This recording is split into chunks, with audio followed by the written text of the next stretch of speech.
নমস্কার বন্ধুরা, আমি বেঙ্গলি ফ্লাওয়ার শম্পা। আর আজকে আমি তোমাদেরকে দেখাবো ঘরোয়া উপায়ে কিভাবে আমি কেক তৈরি করি। সেটাই একদম ইজি ওয়েতে, ঘরেই থাকে সমস্ত উপকরণ, সেগুলো দিয়ে আমি করে নেব। আর তোমরা একটু ভিডিওটা দেখো, ফুল প্রথম থেকে শেষ পর্যন্ত ওয়াচ করো। আমি আজকে দুভাবেই দেখাবো, মাইক্রোওভেনেও দেখাবো আর একটা ভাগ গ্যাসেও করব, যেন কারোর কোনো প্রবলেম না হয়। যাদের মাইক্রোওভেন না আছে তাদেরও কোনো প্রবলেম না হয়। আর একদম ইজি ওয়েতে দেখাবো। আর এর জন্য কি কি লাগছে আমি সব দেখিয়ে দিচ্ছি, বলে দিচ্ছি, তোমরা একটু দেখে নাও। আর ভিডিওটা তোমরা দেখতে থাকো। আর প্লিজ ফ্রেন্ডদের আর রিলেটিভদের একটু শেয়ার করতে পারো, বন্ধু বান্ধবদের মধ্যে একটু শেয়ার করে দিও তাহলে। আর কমেন্টসটা অবশ্যই করবে, আর ভালো লাগলে একটা লাইক দিয়ে দিও আর কমেন্টস করবে। তো আজকে বন্ধুরা এখানে আছে তোমার ভিনিগার, এটা আছে ভিনিগার। আর এটা আছে মধ্যে আমি রেখেছি খাবার সোডা, বেকিং সোডা আর কি। এটার মধ্যে হচ্ছে বেকিং পাউডার, আর এর মধ্যে আছে কফি, আর এটা হচ্ছে ভ্যানিলা এসেন্স, ভ্যানিলা এসেন্স। আর আছে, দেখো সামনে থেকে দেখিয়ে দিচ্ছি, এটা হচ্ছে কি বলে এটাকে, মোরব্বা, যেটাকে বলা হয় মোরব্বা বলি আমরা। এটা হচ্ছে চেরি, এখানে আছে দুধ। আর মেজারমেন্ট করবার জন্য আমি এটা নিয়ে নিয়েছি, এটা হচ্ছে একটা কাপ, এটা দিয়ে আমি মেজারমেন্ট করব, কাপ দিয়ে মেপে করব। আর এখানে আছে আমুলের বাটার, এখানে আছে অয়েল, হোয়াইট অয়েল, এখানে আছে চিনি, ময়দা, ডিম। এবার কোনটা আমি কি পরিমাণে দিচ্ছি সেটা তোমাদেরকে দেখিয়ে দিচ্ছি। আর এখানে আমি একটা এরকম বাটি নিয়ে নিয়েছি, আর এর মধ্যে চালনি নিয়ে নিয়েছি। এই চালনিটার মধ্যে আমি এবার ময়দাটা নিয়ে নেব মাপ হিসাবে। মাপটা তোমরা এবার দেখে নাও কিভাবে কতটা মাপ নিচ্ছি আমি।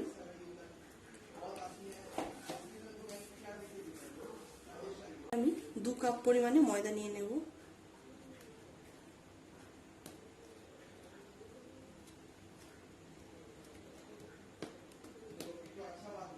এক কাপ,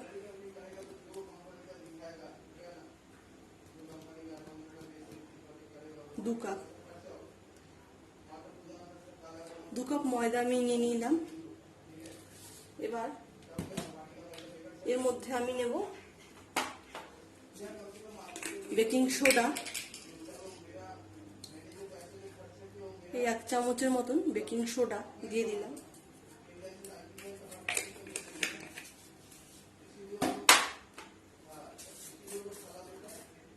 আর এখানটায় আমি 1 চামচের মতো নেব, এই চামচটা দিয়ে ইউজ করছি আমি। এই যে 1 চামচ নিয়ে নিলাম বেকিং পাউডার।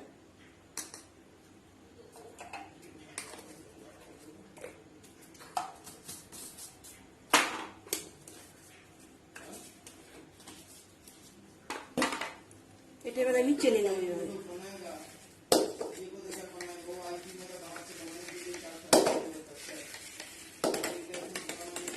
এটা আমি এবার চেলে নিলাম।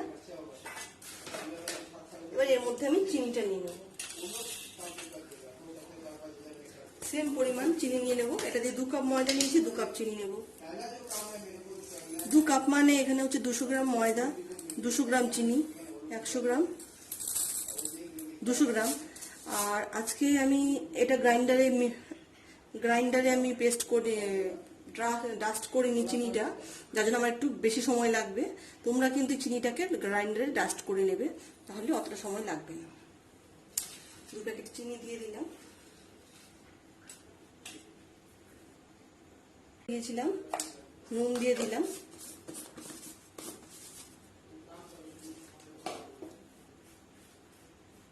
নুন দিয়ে আমার আরেকটা বাটি লাগবে ডিম ফেটাবার জন্য। আমি আরেকটা বাটি, দুটো, মোটামুটি 1 কাপ ময়দাতে একটা ডিম, 1 কাপ চিনি আর ময়দা সম পরিমাণ হবে, 100 গ্রাম করে। 2টো ডিম আমি ফেটিয়ে নেব। আর ডিমটার মধ্যে আমি দেবো হচ্ছে ভ্যানিলা এসেন্স। ভ্যানিলা এসেন্সটা যেটা আছে আমি পুরোটাই দিয়ে দেবো, অল্পই আছে, এটা পুরোটাই দিয়ে দেবো।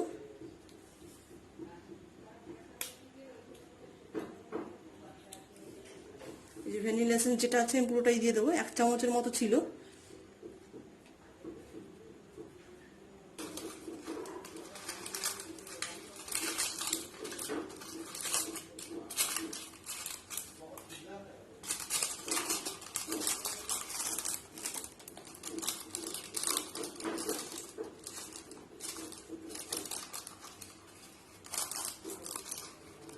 আমি এতটার মতো বাটার দিলাম। মনে করো এখানে তোমার 50 গ্রামের মতন বাটার হবে, সরি 50 গ্রাম হবে না, 30-40 গ্রামের বাটার হবে। আর আমি একটু অয়েল মিক্স করবো। তোমরা চাইলে অয়েলের জায়গায় পুরোটাই বাটার দিতে পারো, কিন্তু আমি বাটার পুরোটা দিচ্ছি না। তোমরা চাইলে পুরোটা বাটারও দিতে পারো, বা কারোর কাছে যদি বাটার না থাকে তারা হোয়াইট অয়েলও ইউজ করতে পারো।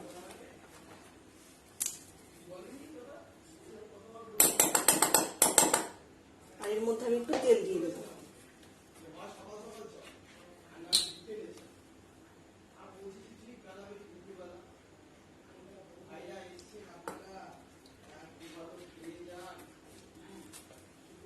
তেল দিয়ে দিলাম।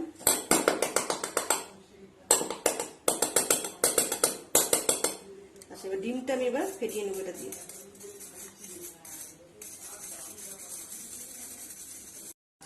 এবার আমি এই ডিমের মিশ্রণটা এর মধ্যে মিশিয়ে দেব। ডিমের মিশ্রণটা এর মধ্যে আমি মিশিয়ে দিলাম। ডিমের মিশ্রণটা মিশিয়ে দেবো। এদিকে আমি আরেকটা কাজ করব। এখানে আমি রেখেছিলাম এই মোরব্বাটা, ঢেলে নিলাম। আর এই চেরিটা এটাও ঢেলে নিলাম একটা প্লেটের মধ্যে। এটাকে দিয়ে তোমরা চাইলে এর মধ্যে কিশমিশ অ্যাড করতে পারো। আমার ঘরে এখন কিশমিশটা নেই, আমি কিশমিশটা স্কিপ করছি। এর মধ্যে তোমরা একটু ময়দা ছড়িয়ে দেবে। এটা দেওয়ার কারণ হচ্ছে, এটা যখন আমি কেকের মধ্যে মেশাবো তাহলে একদম তলায় পড়ে যাবে না, সবগুলো তলায় পড়ে যাবে না, উপর দিয়েই থাকবে, দেখতে সুন্দর লাগবে। ব্যাস, এটা আমি হালকা ময়দা ছড়িয়ে রেখে দিলাম। ময়দাটা আরো কাজে লাগবে পরে, আমি দেখাচ্ছি এক এক করে। আর এর মধ্যে আমি একটু মিক্স করব ভিনিগার। ভিনিগারটা আমি বাটির মধ্যে অল্প করে নিয়ে নিচ্ছি, তাহলে কেকটা ফ্লপি হবে।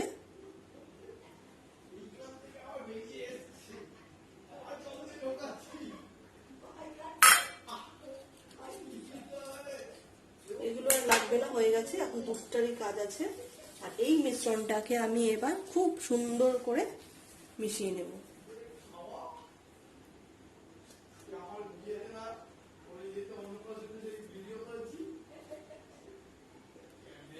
এবার আমি মিশ্রণটাকে খুব ভালো করে মিশিয়ে নেব, কেন আমার চিনিগুলো অনেক বড় বড় দানা। এটা গ্রাইন্ডারে ডাস্ট করে নিলে খুব ভালো হতো। দেখো এখানে কিন্তু আমার দুধটাকে অ্যাড করতে হবে, কারণ এটা অনেক ঘন হয়ে গেছে। দুধের পরিমাণটা তোমরা মাপটা বুঝে দেবে। এখানে মোটামুটি 25-30 গ্রামের মতোই হবে। এটাকে ভালো করে মিক্সিং করতে হবে, কেন চিনিটা গললে আরো পাতলা হবে।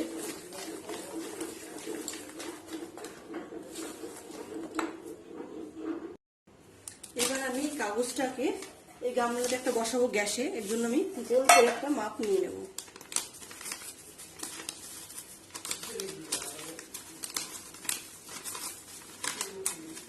মোটামুটি তোমরা একটা পেন্সিল দিয়ে এঁকেও নিতে পারো। আমি হাত দিয়ে ছিঁড়ে একটা মোটামুটি একটা রাউন্ড শেপে এনে নিচ্ছি। এই দেখো, এই শেপটা আমি বসিয়ে দেবো।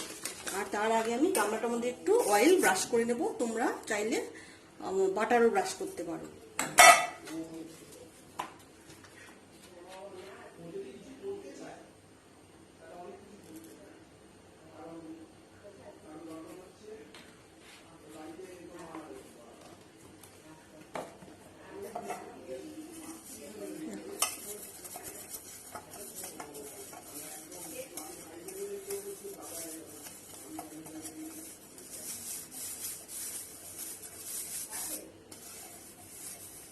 আমি ভালো করে তেল ব্রাশ করে নিচ্ছি এই বোলটার মধ্যে।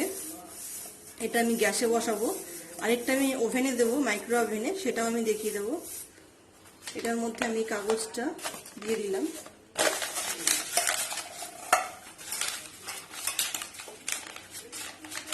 তাহলে আমার তুলতে সুবিধা হবে।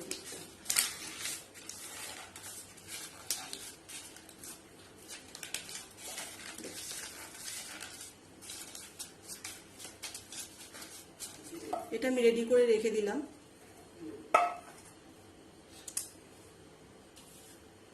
পোলটার মধ্যেও একটু তেল লাগিয়ে রেখে দেবো, অল্প করে আমি এটাতে তেল লাগিয়ে রাখলাম। এটা মাইক্রোওভেনে দিয়ে দেবো।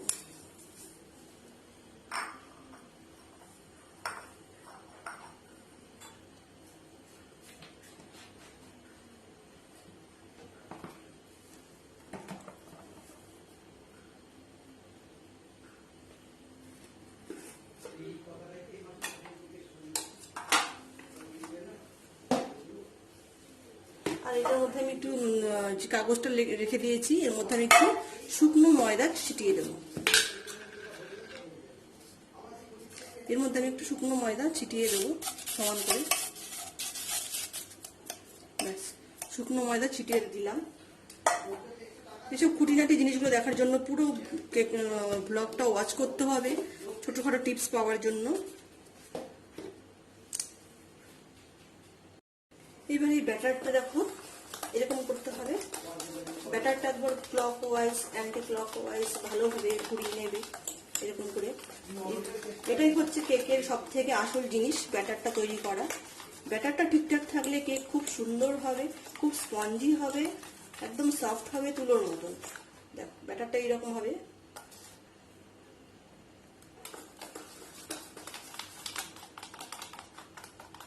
আমার ব্যাটার অলমোস্ট রেডি। এখন আমি ঢেলে দেবো।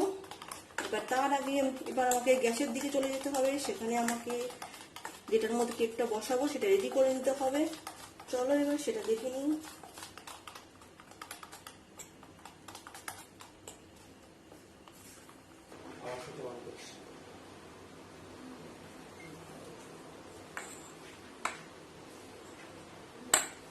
আমি এখানে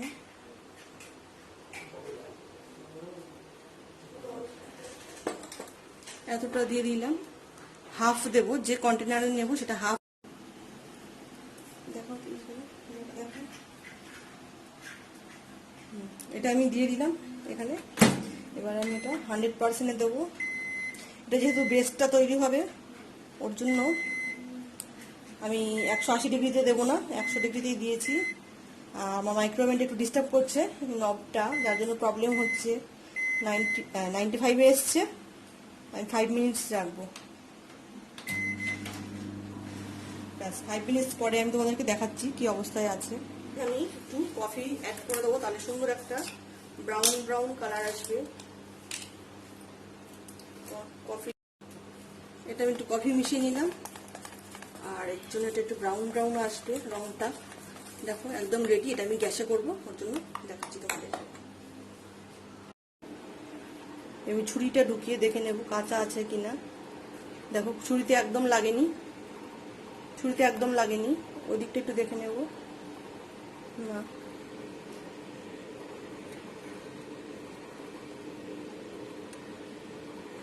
ছুরিতে একদম লাগছে না, তার মানে এটা হয়ে গেছে পুরোপুরি। আমি এখন এটা বন্ধ করে দেবো।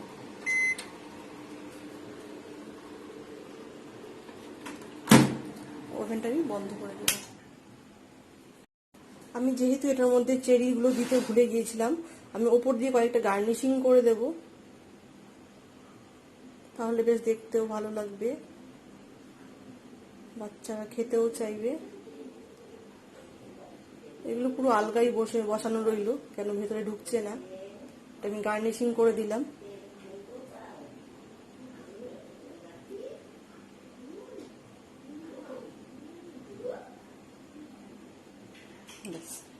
হয়ে গেছে আমার কেক রেডি। মাইক্রোওভেন কেকটা দেখছি কত সুন্দর হয়েছে। পরে আমি কেটে দেখাবো কতটা স্পঞ্জি হয়েছে। চলো এবার আমি একটু ঝাঁকিয়ে নেবো, যেন ভিতরে কোনো হাওয়া না থাকে, বাবুসগুলো বেরিয়েছে। একটু ঝাঁকিয়ে নেবো, ঝাঁকিয়ে ড্রাই ফ্রুটগুলো দিয়ে দেবো ওপর দিয়ে। আমি ময়দা মাখিয়ে নিয়েছিলাম যেন ভিতরে ঢুকে না যায়, ওপরে সাজানো থাকে।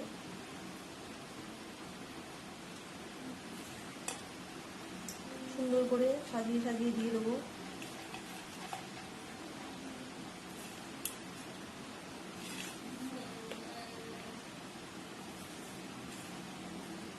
ভর্তি করে ড্রাই ফ্রুট দিয়ে দিয়েছি। ব্যাস হয়ে গেল। এবার আমি এটা গ্যাসে বসিয়ে দেবো। দেখো এখানটা এবার আমি এটা বসিয়ে দিলাম। এটার উপর ঢাকনাটার উপর দেখছো নিচে কড়াইয়ের মধ্যে একটা ঢাকনা দেওয়া, তার উপরে গামলাটা বসিয়েছি। তার মধ্যে এখন একটু মিডিয়াম ফ্লেমে রাখবো প্রথমে, একটু পরে কমিয়ে দেবো, আর এটা একদম ঢেকে দেবো। এরকম ভাবে ঢেকে আমি নোড়াটা দিয়ে চাপা দিয়ে দেবো। এটা আমি 40 মিনিটসের জন্য রেখে দেবো। 40 মিনিটসে কেক আমার কমপ্লিট হয়ে যাবে, তারপরে আবার দেখাচ্ছি।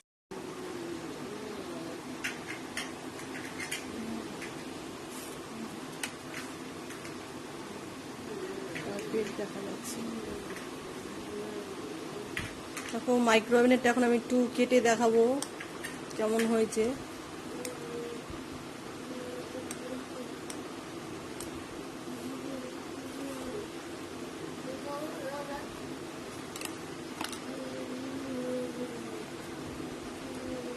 এই দেখো ভেতরটা দেখো কত সুন্দর ফুরফুরে হয়েছে একদম। তো আমার কেকটা হয়ে গেছে, এখন আমি বের করবো কেকটাকে। খুব সুন্দর হয়েছে দেখো, তাই ভাবলাম তোমাদেরকে একটু দেখিয়ে দিই।